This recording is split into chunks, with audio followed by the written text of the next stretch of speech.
High, welcome back to my another new blog. I hope সবাই খুব ভালো আছো, আমিও খুব ভালো আছি। আজকে এসেছিলো আমাদের কাছে 1 পাউন্ড নয়, 2 পাউন্ড নয়, 3 পাউন্ড নয়, টোটাল 5 পাউন্ডের একটা বড় কেকের অর্ডার। আর সময়টা যেহেতু খুব বেশি নেই, তাই চলো আর বেশি দেরি না করে আমরা কেকের কাজটা শুরু করে ফেলি। এখানে কিন্তু চকলেট স্পঞ্জটা রেডি হচ্ছে, আর এই দেখো আমি এখানে ক্রিমটা রেডি করে নিচ্ছিলাম। আর এই দেখো কেকের ব্রেডটা রেডি হয়ে যাওয়ার পরে আমি কিন্তু এখানে ক্রিমিংয়ের কাজটা ভালো করে নিচ্ছিলাম। এই কেকটা আমি ডেলিভারির আগের দিন পুরোটাই কমপ্লিট করে নিয়েছিলাম, কারণ এখানে আমাকে টোটাল 3টে কেক রেডি করতে হতো 5 পাউন্ডের জন্য।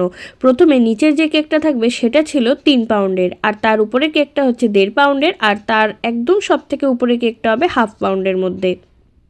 এত বড় কেকের কাজটা করতে যেতে হবে, আসলে এই পুরো গোটা কেকটা আমাকে সেইখানে গিয়ে সেট করে দিয়ে আসতে হবে। এটা ভেবে সত্যি খুব ভয় লাগছিল, কিন্তু যতই চ্যালেঞ্জেস আসুক না কেন সেটাকে তো ওভারকাম করতেই হবে, তাই না? এই দেখো তোমাদের সাথে কথা বলতে বলতে আমি এখানে কেকের কাজটা কিন্তু পুরোটাই কমপ্লিট করে নিলাম। আমার এখানে টোটাল 3টে কেক কিন্তু রেডি হয়ে গেছে। এইটা ছিল সব থেকে নিচের 3 পাউন্ডের কেকটা।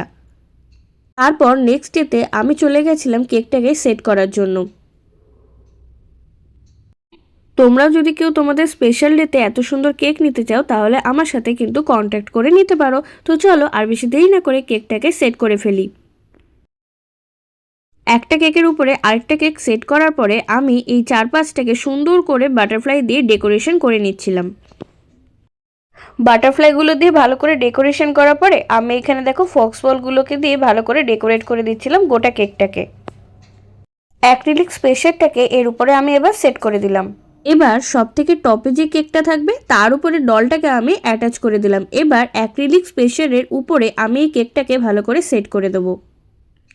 বাচ্চাগুলোর আনন্দ দেখে বুঝতেই পারছো কেকটা ওদের ঠিক কতটা পছন্দ হয়েছিল। আর আমার পাশে দাঁড়িয়ে ছিল বার্থডে গার্ল, ও তো দেখে হাততালি দিচ্ছিল, কিন্তু আমি এতটা টেনশনে ছিলাম কি আমি ওর এক্সপ্রেশন ভালো করে দেখতেই পারিনি। আমি পরে ভিডিও ক্লিপে দেখলাম ও ওখানে দাঁড়িয়ে দাঁড়িয়ে হাততালি দিচ্ছে। আর এই দেখো কেকটার এটা হলো ফাইনাল লুক। তোমাদের কেমন লাগছে কেকটা তোমরা অবশ্যই জানিও। বার্থডে গার্লের মা তো খুব সুন্দর একটা রিভিউ দিয়েছে, সেটা তোমরা আমার প্রোফাইলেই দেখতে পারবে। চলো শুনে নি বার্থডে গার্লের কিরকম লেগেছিল সেদিনের কেকটা। এই যে কেকটা পছন্দ হয়েছে। আর যে দুজনের কথা না বললে নয় সেটা হচ্ছে সায়ন আর আকাশ। ওরাও সেদিনকে আমার সাথে এই কাজটায় গেছিল, আর কেকের যত ভিডিওগ্রাফি আমার যত ফটোগ্রাফি করা সেটা ওরা দুজনই করেছিল, তাই ওদেরকেও খুব বড় করে একটা থ্যাংক ইউ।